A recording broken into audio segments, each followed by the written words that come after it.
Check करते हैं आज के लिए हमारे लिविंग वर्ड के अंदर कौन कौन सी ट्रिक है। ठीक है, चलिए स्टार्ट करते हैं। तो सबसे पहला आ जाता है व्हाट इज लिविंग। देखो व्हाट इज लिविंग, ये क्वेश्चन दिया है 2-3 पेज के अंदर, आपको समझाया गया है आपके एनसीईआरटी के अंदर। और समझाया क्या गया, समझाया यही गया कि लिविंग अगर कोई है तो उसमें क्या कैरेक्टरिस्टिक आपको मिलते हैं। तो देखो एक सिंपल वर्ड है, आपको वही याद करना है, उससे आपको पूरे के पूरे ये जितने भी चीजें हैं वो सब लर्न हो जाएंगी।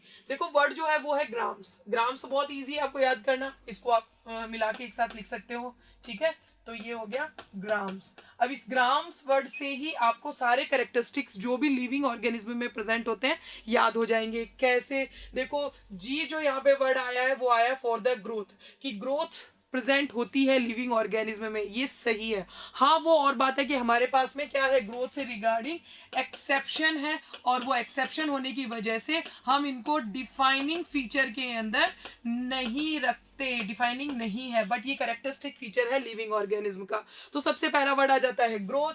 सेकंड आता है आर से बनेगा रिप्रोडक्शन। देखिए रिप्रोडक्शन जो है ये आपको बताता है कि यस लिविंग ऑर्गेनिज्म जो है रिप्रोड्यूस करते हैं, अपने नंबर ऑफ कॉपीज जो है वो इंक्रीज करते हैं। आप ये बोल सकते हो नंबर जो है अपने स्पीशीज का वो इंक्रीज करते हैं। तो रिप्रोडक्शन भी कैरेक्टरिस्टिक फीचर है। अगेन ये भी एक्सेप्शन है, इस वजह से इसको डिफाइनिंग फीचर हम नहीं काउंट करते। यानी ग्राम्स के पहले दो वर्ड जो हैं जी और आर, ये जो है ये आपके ग्रोथ एंड रिप्रोडक्शन को शो कर रहे हैं, और जो कि डिफाइनिंग फीचर नहीं है। एकदम स्टार्टिंग में आगे आपको क्लियर हो जाएगा।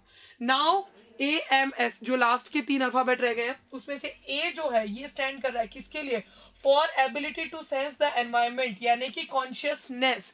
कॉन्शियसनेस जो है वो प्रेजेंट होती है किसी भी लिविंग ऑर्गेनिज्म में, और ये डिफाइनिंग फीचर है। ठीक है, सेकेंड देखिए एम जो आ रहा है वो किसके लिए आ रहा है, फॉर द मेटाबॉलिज्म, यानी कि all the chemical reaction which is present in cell, या फिर sum total of all chemical reaction जितनी भी हो रही है कैटाबॉलिज्म एंड एनाबॉलिज्म, उनको कंबाइंडली मेटाबॉलिज्म बोलेंगे, और ये किसी भी सेल का डिफाइनिंग फीचर है। ठीक है, तो एम यहाँ स्टैंड कर रहा है फॉर द मेटाबॉलिज्म।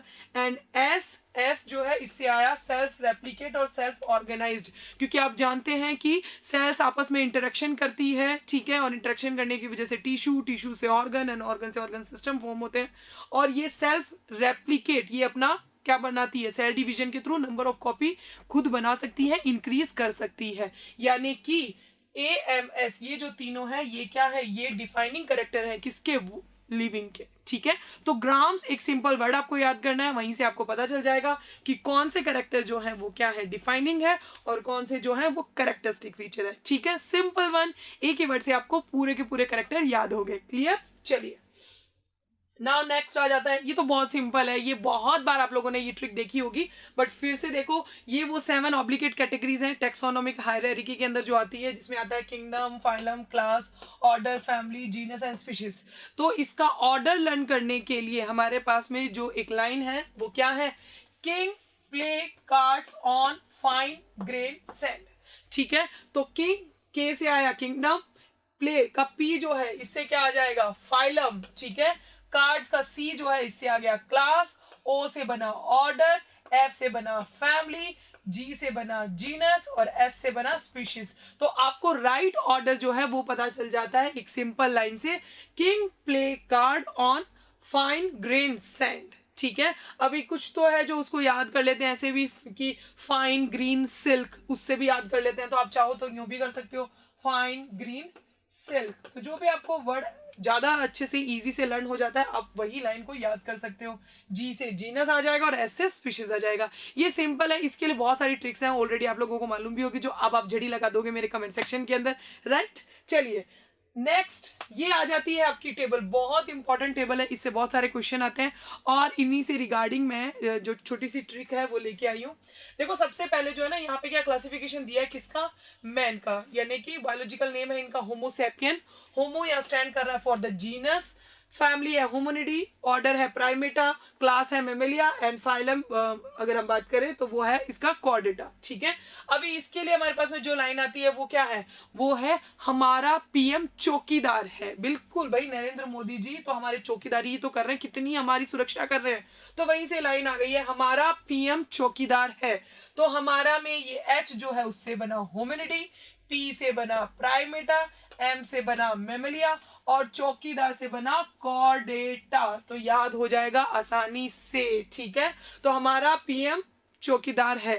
कई ऐसे भी याद रख लेते हैं कि इसके लिए ना कई बना लेते हैं कि हमारा जो पहला सपना जो है ना वो मेडिकल कॉलेज जाना है, हमारा पहला सपना मेडिकल कॉलेज जाना है, तो हमारा से ह्यूमैनिटी बन जाएगा, पहला से वही प्राइमेट आ जाएगा, सपना ऐसे ही है, ठीक है ना। फिर हम मेडिकल से बना मेमलिया एंड कॉलेज के सी से बना कॉर्डेटा। तो इस लाइन से भी कई बार बच्चे याद कर लेते हैं, ठीक है। तो जो भी आपको इजी लगे, मुझे ये इजी लगी, हमारा पीएम चौकीदार है, तो इससे आसानी से याद हो जाता है कि ह्यूमैनिटी आ जाएगा, पी से प्राइमेट है, एम से मेमलिया एंड जो सी चौकीदार का है उससे कॉर्डेटा, ठीक है, क्लियर।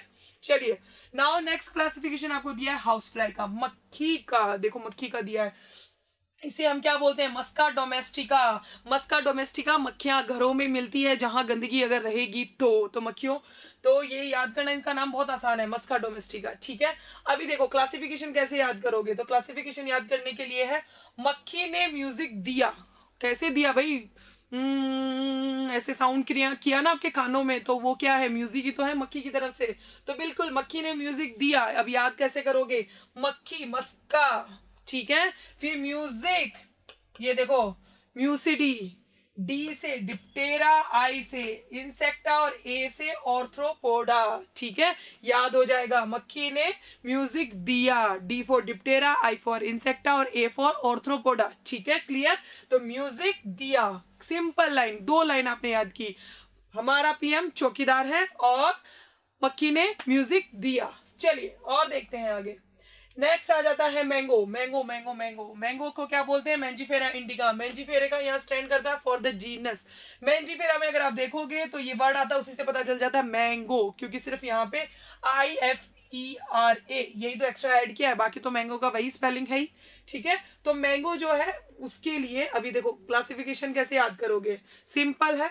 अन्ना को सांप दिखा आंगन में, अन्ना को सांप दिखा आंगन में, अन्ना का मतलब हो गया ब्रदर्स, है ना। तो अन्ना को सांप दिखा आंगन में, तो याद कैसे करोगे, अन्ना से एनाकार्डियेसी, सांप से सेपिनडेल्स, दिखा डी से क्या बनेगा, डाइकोटिलिडनी, और ए से बनेगा यहाँ पे AN जो है आपका, ये क्या बनाएगा, एंजियोस्पर्मी, ठीक है, क्लियर। तो अन्ना को सांप दिखा आंगन में, इससे क्लासिफिकेशन याद हो गया, एनाकार्डियेसी, सेपिनडेल्स, डाइकोटिलिडनी एंड एंजियोस्पर्मी, ठीक है, क्लियर। नाउ एक और आपको दिया गया क्लासिफिकेशन फॉर द वीट, जिसको हम क्या बोलते हैं, ट्रिट्रिगम एस्टिवम। ट्रिट्रिगम एस्टिवम क्लासिफिकेशन है पोएसी, पोएस, मोनोकोटिलिडनी एंड आपका एंजियोस्पर्मी, ठीक है। तो इसके लिए जो लाइन है वो बड़ी अजीब सी है। ऐसा होता है ना घर में बड़ा शोर कर रहे होते हैं बच्चे, ची पो साउंड, तो मम्मियाँ कह देती है भैया यहाँ पे ये ना ची ची मत करो, या फिर यहाँ पे पो पो मत करो, बहुत चिल्लाते हो भाई, है ना। तो बस उसी बना है, पोपो करना मना है आंगन में, ठीक है। पोपो यानी पोएसी, पो फॉर पोएल्स, मना से बना मोनोकोटिलिडनी एंड आंगन में, आंगन से तो वैसे आपको याद रह जाएगा एंजियोस्पर्मी, सेम वहीं से आई है लाइन, ठीक है। तो पोपो करना मना है आंगन में, यानी कि पोएसी, पोएल्स, मोनोकोटिलिडनी एंड एंजियोस्पर्मी, यानी कि सिंपल छोटी छोटी लाइंस जो है उनके थ्रू आप क्या कर सकते हो, अपना पूरा का पूरा चैप्टर जो है वो लर्न कर सकते हो। बहुत अच्छी और इंटरेस्टिंग ट्रिक थी, इसलिए मैंने आप लोगों के साथ में शेयर की।